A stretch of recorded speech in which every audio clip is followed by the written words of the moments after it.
디모데후서는 누가 쓴 편지일까요?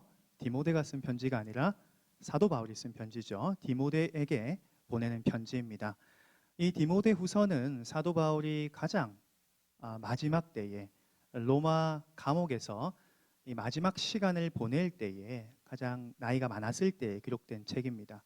목회서신이라고도 하죠. 목회자였던 사도 바울이 또 제자였던 디모데에게 보내는 목회적 권면, 어떻게 교회를 목회하며 섬겨 나갈 것인가라는 그런 개인적이고 집중적인 뜻이 많이 담겨 있기 때문에 목회서신이라고도 합니다. 그리고 디모데를 참으로 아꼈죠. 디모데에게 어떤 별명이 있습니까? 아들이라고 하죠. 사도 바울은 자신이 난 아들이 아님에도 불구하고 디모데를 나의 참 아들아라고 표현까지 하면서 얼마나 디모데를 향한 사랑과 마음이 각별했는지를 이 디모데 전후서를 보면 알 수 있습니다. 그런데 이 디모데 전서는 후서와는 몇 년 차이가 꽤 납니다. 그만큼 사도 바울이 후서는 마지막 때에 로마 감옥에서 굉장히 고통스러운 그때에 기록된 책으로 볼 수가 있습니다. 당시 이 디모데후서가 기록되었을 때는 디모데가 에베소 교회를 감독했을 때입니다. 에베소 교회를 목양했을 때 사도 바울이 에베소를 얼마나 각별하게 생각했는지 여러분들 잘 아시는 분도 있을 거예요. 2차 전도 여행 때 사도 바울이 에베소 교회를 세웠다고 볼 수 있죠. 그곳에 또 브리스길라와 아굴라를 두고 오기도 했고 수많은 유대인들과 변론을 하기도 했습니다. 그리고 3차 전도 여행 때도 사도 바울의 특징은 무엇입니까? 한번 갔던 곳을 그냥 안 가는 것이 아니라 계속해서 선교지를 돌보고 다시금 재확인하고 복음을 확신하게 하는 일들을 계속해 왔습니다. 그러면서 3차 전도 여행 때 이 디모데를 그곳에 목양하게 하는 것을 볼 수가 있죠. 2년간 두란노 서원에서 강론을 하기도 했고 또 그의 후계자로서 디모데를 에베소 교회의 감독으로 또 목양하는 것으로 맡겼던 것을 볼 수가 있습니다. 그래서 이 디모데에게 사실 사사로운 부탁을 많이 하는 서신이 디모데 후서기도 해요. 너 겨울 전에 좀 와줬으면 좋겠다. 네가 너무 보고 싶다. 이런 말도 하고요. 이 사람은 좋고 이 사람은 좀 나의 일에 적합하지 않다. 이런 사사로운 이야기도 하고 있고 뭐 겉옷을 들고 온나. 뭐 이런 개인적인 부탁과 또 목회적인 권면이 굉장히 많이 드러나 있지만 이 서신은 결코 디모데에게만 하는 서신이 아니라 편지가 아니라 이 에베소 교회 성도들과 모든 그리스도인들에게 했던 편지임을 알 수 있습니다. 디모데후서 4장 22절 말씀을 보시면 바로 너 디모데와 또 이 대상 주어가 하나 더 나오는데 너희와 함께 있을 것이다. 주님이 너 디모데와 너희들과 함께 할 것이다 라고 분명히 이 복수형이 표현되어 있다는 거죠. 이 디모데후서에 당시 그리스도인들이 겪을 수밖에 없었던 상황과 핍박과 시험의 내용들을 어떻게 하면 그리스도의 군사로서 헤쳐나갈 수 있을지, 승리할 수 있을지를 많이 포함하고 있다는 겁니다. 당시 어떤 상황이었을까요? 로마에 바울이 다시금 잡혔을 때입니다. 한번 잡혔다가 풀려났다가 다시 잡혔을 때, 그만큼 로마 황제가 그리스도인들을 심하게 박해했을 때입니다. 무슨 일이 생겨나면 이거 그리스도인 잘못 아니야? 그 그리스도 예수교들 걔네들이 일으킨 일 아니야? 라고 어찌 보면 그리스도인들과 이 교회들을 올감해서 많이 핍박했던 때예요. 그리고 유대교에서 얼마나 이 그리스도교에 대한 부정적인 마음이 많았겠습니까? 사실 이단들은 그 당시에 수많은 이단들은 이 그리스도교를 적극적으로 핍박하지는 않았어요. 핍박할 건 뭐였습니까? 내가 믿는 신을 잘 전하면 되지 라고 생각할 수 있지만 유대인들은 달랐어요. 내가 믿던 메시아를 예수라고 하다니 어떤 그런 신성 모독을 할 수 있냐. 그렇기 때문에 유대인들이 입에 거품을 물고 바울을 잡았던 거예요. 그래서 그러한 유대교들의 핍박과 수많은 이단들이 그리스도인들을 유혹하고 또 변질되게 하고 복음에 혼탁하게 하는 그런 시대에 로마의 황제의 힘이 굉장히 강했던 그때에 사도 바울은 디모데를 통해서 모든 에베소 교인들과 또 소아시아 여러 교회들이 있죠. 에베소를 포함한 에베소가 전초기지가 되었지만 에베소뿐만이 아니었잖아요. 뭐 서마나 교회, 뭐 버가모 교회, 두아디라 교회, 라오디게아 교회 여러 교회들이 있었잖아요. 그 교회들에게 함께 그리스도인으로서 이 역경과 환란을 어떻게 하면 좋은 군사로서 이길 수 있을지를 말씀하고 있다는 겁니다.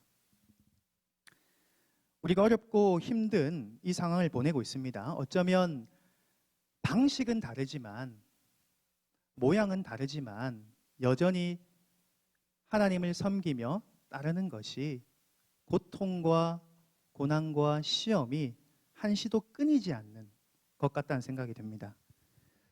계시록 말씀에 따라서 우리는 어쩌면 천년 왕국을 살아가고 있는 사람들이죠. 하나님의 귀한 백성으로서 이 땅 가운데 살아가는 것이 이 당시 기원 후 60년, 70년도와는 다른 핍박과 시험의 문제들일지라도 다양한 방법으로 우리를 시험에 들게 하고 어렵게 하고 있다는 생각이 듭니다. 우리는 그럴 때일수록 가장 기본적이고 성경이 말하는 가장 굵직한 그 스탠다드한 것에 집중해야 되지 않나라는 생각을 해봅니다. 그것은 무엇입니까? 바로 복음이죠. 오늘 설교 제목은 복음이 드러내고 밝히는 것이라고 잡아봤습니다. 구체적으로 보면 본문에서 복음이 나타날 때, 드러날 때 패하여지는 것이 있다, 사라지는 것이 있다, 그리고 나타나는 것이 있다라는 그런 공감각적인 언어를 사용하고 있어요. 복음이 나타나면 무엇이 패하여지고 무엇이 나타난다라고 사도 바울은 말하고 있습니다. 우리가 식당 가면 계절 메뉴가 있죠. 여름에 계절 메뉴가 뭡니까? 콩국수 같은 거. 네. 여름에 한여름에 팥칼국수 잘 드시는 분 없으시죠? 네. 팥 옹심이 아십니까? 옹심이. 그거 보통 여름에 잘 안 드시잖아요. 맞죠? 네, 여름 되면요 옹심이 들어갑니다. 콩국수 나오죠. 겨울 되면 반대가 되죠. 그리고 아버지가 퇴근해서 딱 들어가면 가족들이 바퀴벌레처럼 방에 막 들어가요. 가족들이 사라집니다. 그리고 치킨이 오면 어떻습니까? 방에 들어갔던 사람들이 치킨 먹으려고 아버지가 어딘지도 모르고 나와서 막 치킨을 먹기도 해요. 그냥 우스갯소리로 한 말이지만 어떠한 거대하고 큰 대상이 나타날 때에 패하여지고 나타나는 것이 있다는 거죠. 그렇다면 복음이 나타날 때에, 복음이 등장할 때에 무엇이 사라지고 나타나는지를 오늘 본문을 통해서 살펴보고자 합니다. 첫 번째로 우리가 알 수 있는 것은, 복음을 통해서 복음이 드러내는 것은 바로 영원한 생명입니다.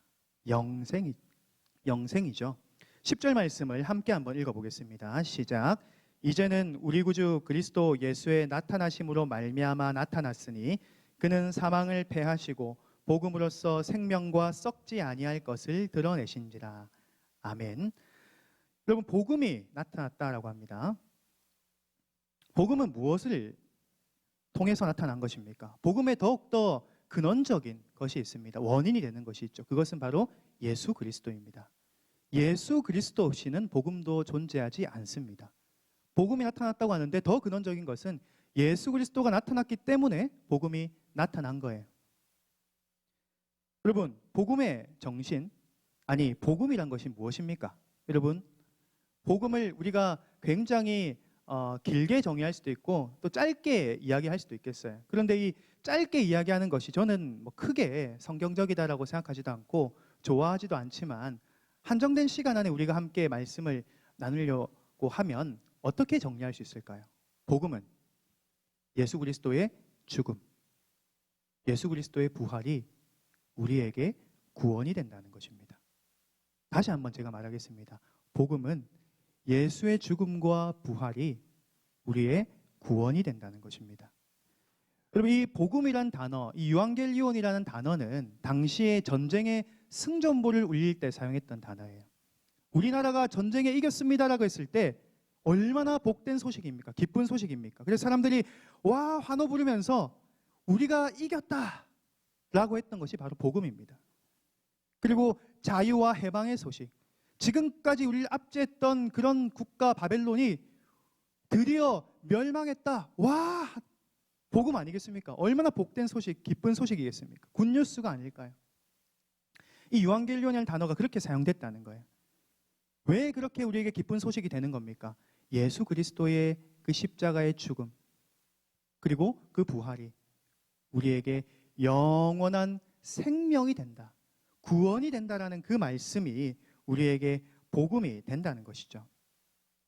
이 그리스도의 나타나심으로 인해서 복음이 완성됩니다. 그리고 사망이 패해집니다. 여러분, 사망에 대해서 우리는 되게 단순하게 생각할 때가 많은 것 같아요. 여기 있는 사람들은 다 사망과 관련이 없는 사람들이라고 우리 생각하죠. 사망과 관련 있는 사람은 이 세상 사람이 아니다라고 생각하지 않습니까? 더 이상 너는 이 세상 사람이 아니야. 우리가 숨 쉬고 있다고 다 사망과 상관없습니까? 성경에서 말하는 사망은요, 콧구멍으로 숨 쉰다, 사망과 관계없다라고 하지 않습니다. 하나님으로부터 떠나 있는 영적인 사망의 상태까지 포함하고 있다는 거예요. 하나님과 떨어져 있는 그 상태로서는 결국 이 땅의 마지막에 있을 것인데, 하나님 영원한 나라, 그리고 영원히 멸망하는 지옥, 그곳에 이끌려 갈 수밖에 없는 과정 가운데 있는 거예요. 그래서 사망과도 같아요. 왜냐하면 그 마지막은 사망이기 때문에, 진짜 종착역은 사망의 길이기 때문에. 숨쉬고 살아간다고 해서 사망과 관련 없습니까? 아닙니다. 사망의 길로 그 과정 가운데 거할 뿐, 그 종착역은 영원한 고통 가운데 있는, 심판에 있는 그 사망에 거한다는 것이 그 사람이 확정된 거잖아요. 얼마나 두려운 것입니까? 그런데 이 복음으로써 사망이 패해졌다라고 합니다. 그리스도께서 이 사망을 이기셨기 때문입니다. 십자가에 못 박혀 죽으심으로 끝난 것이 아닙니다. 3일 만에 어떻게 하셨어요? 부활하셨어요. 다시 살아나셨습니다. 이 사탄의 죽음과 사망의 모든 권세를 승리하셨기 때문에, 이기셨기 때문에, 또 찬송가의 가사처럼 사망 권세 모두 깨트리셨기 때문에 이 사망이 패하여질 수 있는 것입니다. 그리스도의 복음을 통해. 그리고 무엇을 드러나게 합니까? 영원한 생명을 드러나게 합니다. 썩지 아니할 것, 영원한 생명을 드러나게 한다는 거죠. 10절 말씀을 다시 한번 우리가 한 절 한 절 곱씹어서 읽어보겠습니다. 10절 시작. 이제는 우리 구주 그리스도 예수의 나타나심으로 말미암아 나타났으니 그는 사망을 패하시고 복음으로써 생명과 썩지 아니할 것을 드러내신지라. 아멘.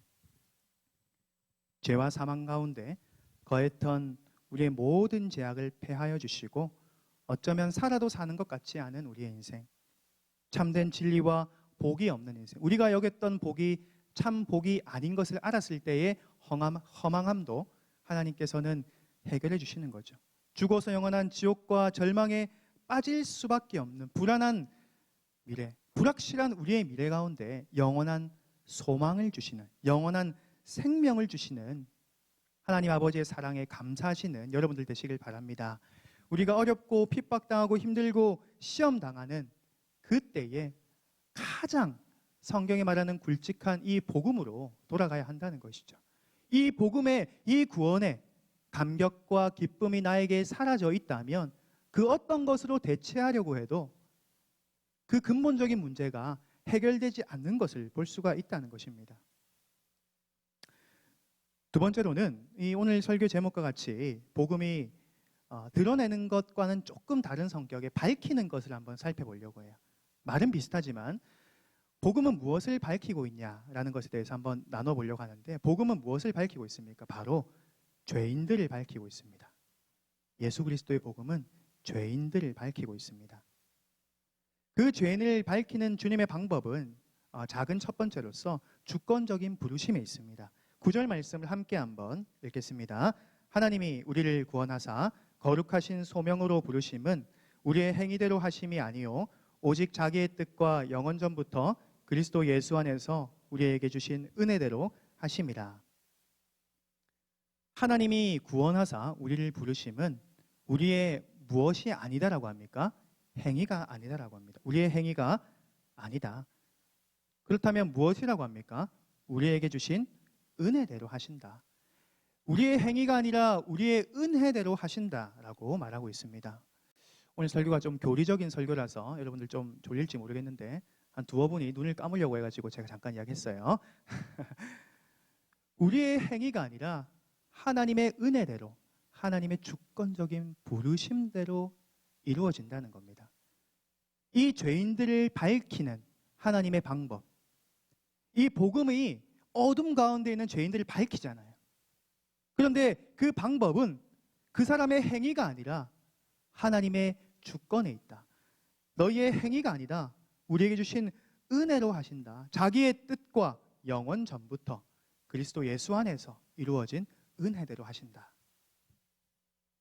우리의 행위에 근거했다면 그 부르심은 불완전할 수밖에 없습니다. 참된 복음이 되지 못합니다. 참된 기쁜 소식이 되지 못합니다. 하지만 감사하게도 우리의 행위가 아니라 하나님의 선하심과 하나님의 뜻과 하나님의 부르심과 하나님의 은총에 근거한 것이기 때문에 이 복음은 참된 효력이 있는 것이고, 그리고 죄인들을 밝히기에 부족함이 없다는 것이죠. 아니, 목사님, 영생 얻는 것은 주권적인 부르심 아니라 나의 믿음이 아닙니까? 내 믿음 때문이죠. 내 믿음. 그것도 맞아요. 그래서 에베소서 2장 8절은 은혜에 의하여 믿음으로 말미암아 구원을 얻었다. 내 믿음이잖아요. 나의 믿음. 그 믿음조차도 하나님의 은혜 가운데 이루어지는 거예요. 은혜에 의하여 은혜에 의하여 믿음으로 말미암아. 그래서 이것은 너희에게서 난 것이 아니요 하나님의 선물이라 라고 분명히 말씀하고 있는 것이죠. 믿음은 통로입니다. 믿음은 내세울 게 아닙니다. 나의 믿음 통로예요. 믿음이란 길밖에 없습니다. 그래서 우리가 아주 나의 믿음이 대단한 것처럼 착각할 수 있지만 그것은 통로일 뿐이고 하나님의 의와 은혜를 수여받는 통로죠. 나의 믿음을 강조하는 것이 아니라 하나님의 은혜를 강조해야 되는 이유가 여기에 있다는 것이죠. 죄인들을 밝히신다. 복음은 죄인들을 밝히신다라고 이야기했는데, 두 번째로 이 죄인을 밝히는 방법은요, 전파이고 저항입니다. 전파이고 저항입니다. 11절 12절 말씀을 읽어보겠습니다. 내가 이 복음을 위하여 선포자와 사도와 교사로 세우심을 입었노라. 이로 말미암아 내가 또 이 고난을 받되 부끄러워하지 아니함. 여기까지만 읽어볼게요. 사도 바울이 말합니다. 내가 이 복음을 위해서 선포자, 또 11절입니다. 사도, 교사로 세우심을 입었다. 나는 선포자다. 복음의 선포자다. 사도다. 교사다. 그리고 이 부르심, 사도 바울을 통해서 전파하는 사명을 받았고 이 부르심을 행할 때에 분명히 고난이 있다라고 12절을 말하고 있어요. 고난을 받되 부끄러워하지 않겠다라고 하고 있는 거죠. 여러분, 하나님께서는 참 미련한 방식으로 하나님의 도를 전하는 것 같지 않습니까? 이 제가 한 말이 아닙니다. 신성모독이 아니죠. 고린도전서 1장 21절에 이렇게 말합니다. 전도에 미련한 것으로 하나님께서는 사람을 구원하시기에 기뻐하셨다. 전도 얼마나 미련한 것입니까? 한 사람이 가서요, 너 예수님 알아? 예수님 너의 구원자신데, 예수님이 참으로 하나님의 아들이신데 얼마나 미련한 것입니까? 하나님 그냥 현현하셔서 나타나셔서 하늘 우레를 발사하시면서 말씀하시면 되잖아요. 그런데 아주 전도에 미련한 것으로 사도 바울 교사로 전파자로 삼으셨어요. 그 각 제자들, 사도 바울은요, 사도 바울은요, 사도죠, 말 그대로. 예수님 12제자는 아니었을지라도 다메섹에서 예수님이 특별 전령으로 발탁한 제자죠. 그래서 이 사도 바울이 또 어떤 제자를 만듭니까? 디모데라는 속사도를 만듭니다. 이 사도들의 제자를 속사도를 하거든요. 이 디모데라는 엄청난 제자를 만듭니다. 에베소 교회가 세워집니다. 소아시아의 여러 서머나 교회, 버가모 교회가 세워집니다. 그리고 계속해서 교회가 이어져서 지금까지 왔잖아요.